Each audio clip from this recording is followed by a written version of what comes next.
So, back for week 4 of the High Roller Draft League. This week I'm going against Condor. You can see their team in the top right there. Got double genies, which is a very, very strong combination. A very, very scary draft from them coming out. And I think I've got a reasonable matchup this week, except for maybe one thing which was a bit awkward. Because in practice, I was able to pretty comfortably win my first few matches practicing against Skeen. And then it was like, okay, the matchup's pretty good.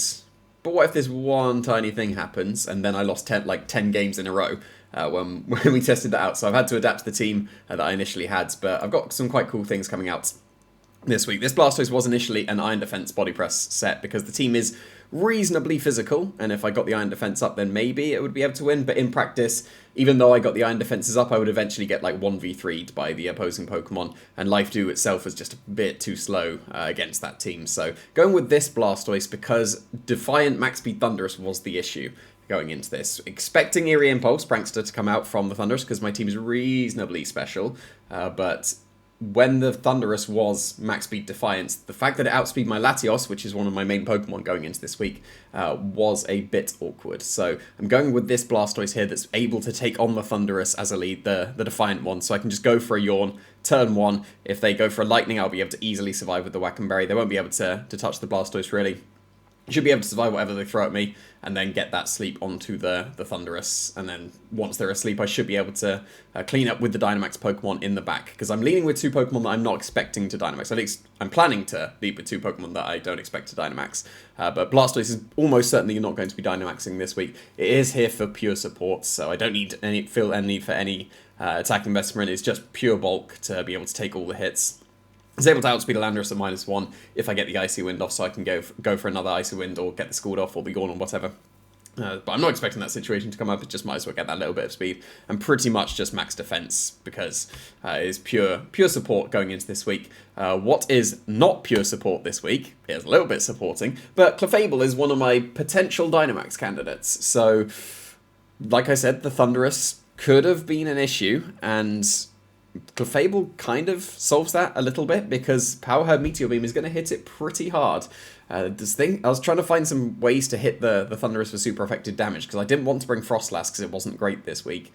So I didn't have any rock types, so I had to find rock moves from somewhere, and then Clefable with Meteor Beam. There we go, problem solved. And if the Escavalier doesn't come, which I am disrespecting a little bit this week, and I don't expect it to be coming to the match. Maybe to the team preview in case I bring Trick Room Pokemon. I technically am bringing a Trick Room Pokemon in the Porygon Z, but because I'm not bringing Copperaja or Alolan Executor, I'm expecting that even if it comes to team preview, it shouldn't come to the match. So we will see how that goes. Is that I could have had Flamethrower or any fire move on the Clefable for coverage for that, but I've gone for these 3 coverage moves because outside of the Escavalier, these 3 coverage moves are absolutely fine, and I've got Follow Me in case I go for an alternative Dynamax in the Latios so that I can still get that redirection going. But it's a very offensive Clefable, able to do some very good damages, especially if I get that +1 with the Meteor Beam. If I go for the Dynamax, then I'll be able to go for the Rock Falls off of that as well. Now, the Volcarona is going to be hit by the Meteor Beam. It's going to be OHKO'd by that. The Dracovish can be dealt with by the Moonblast as well. So Clefable is actually really, really strong going into this team. It was initially just a Mental Herb one because 2 potential Prankster Taunt Pokemon just go for Follow Me Helping Hand stuff. But I needed to go with this more offensive one in case the Defiant Thunderous comes out and it gets a little bit out of hand. Because with the Unaware as well, if they start stacking some Knuckles or something like that, then I won't care about that. Those boosts with the Unaware as well. Not too much need for Magic Guard coming out into this week, so Unaware could help against the Knuckles that could come out. Latios is the other planned Dynamax Pokemon. I did initially have Mystical Fire over Heal Pulse, again for the Escavalier, but I'm just going to disrespect the Escavalier this week. We'll see if that comes back to bite me, but we will see. I've opted for Heal Pulse instead because I wanted a Max Guard on this Latios, and I wanted some way of supporting the Clefable if that was the Pokemon that Dynamax. So Heal Pulse seemed to be the way to go for that one, because if they don't bring the Escavalier, they don't have too many ways to hit the Clefable and just keep it healthy. With the coverage moves that I've got, again, hits the team very, very hard. Outspeeds most things except that annoying Thunderous there. I am opting to underspeed the Terrakion this week. I was debating about this for the last couple of days, but I wanted to underspeed my Mienshao just in case there's a Volcarona and I want to be able to Rock Slide it first. Spoilers, Mienshao has Rock Slide. But I want to be able to underspeed the Volcarona. It gets Rock Slided, and then bypasses the Rage Powder because Latios is hitting second, and then just hits the thing next to it. So not too concerned about Terrakion. Don't think it's come to this match because I've got so many threats for it. But if they do bring the Terrakion and they outspeed my Latios, then whoops. But yeah, I think the Volcarona is more likely going to be coming to the match, and a more likely situation that I'll get myself into would be to Rock Slide the Volcarona as it Rage Powders to KO it, and then Latios can attack. So we'll see how that goes. The coverage moves are absolutely fine for the team as well. They're going to be able to just hit very, very hard with the Life Orb as well, getting that extra power.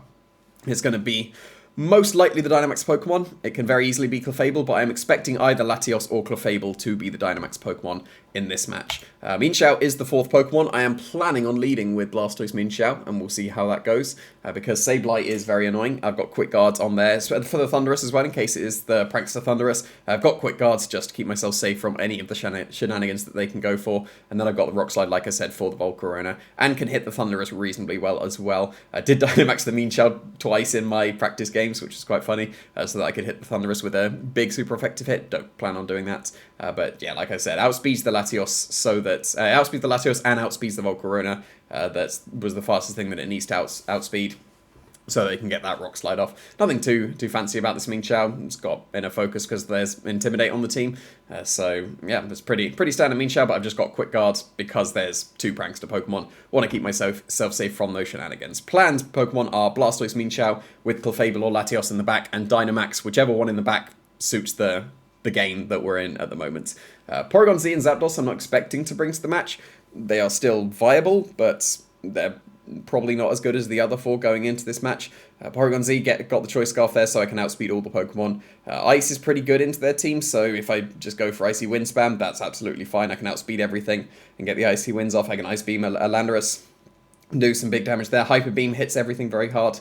But I'm probably not going to be bringing this Porygon Z. It was fine in practice, but not that great, so it's just here like as a team preview threat, I guess, because you always got to respect the Porygon Z Clefable mode as well, so team preview threat, same as Zapdos really. Probably not going to come to the match, it's just a bulky set, it's pretty standard, so again, not I'm disrespecting the Escavalier, so I've dropped Heat Wave for Protect here, so we'll see how that goes. Probably not going to bring Zapdos to the match because I'm not planning on Dynamaxing it either. It's going to be the first 4, so, or almost certainly going to be the first 4 the entirety of the match. So we will see how that goes. It feels a bit weird going with quite a supportive league, given the fact that I was just going to lead Clefable Latios initially and just go for Helping Hand max moves and hopefully KO everything. And now the plan, because of that potential Defiant Thundurus, has changed completely to leave the offense in the back and just go supportive to start off with. So get some fake outs going, get some yawns going, and then Dynamax with the Pokemon in the back, depending on what suits the situation best.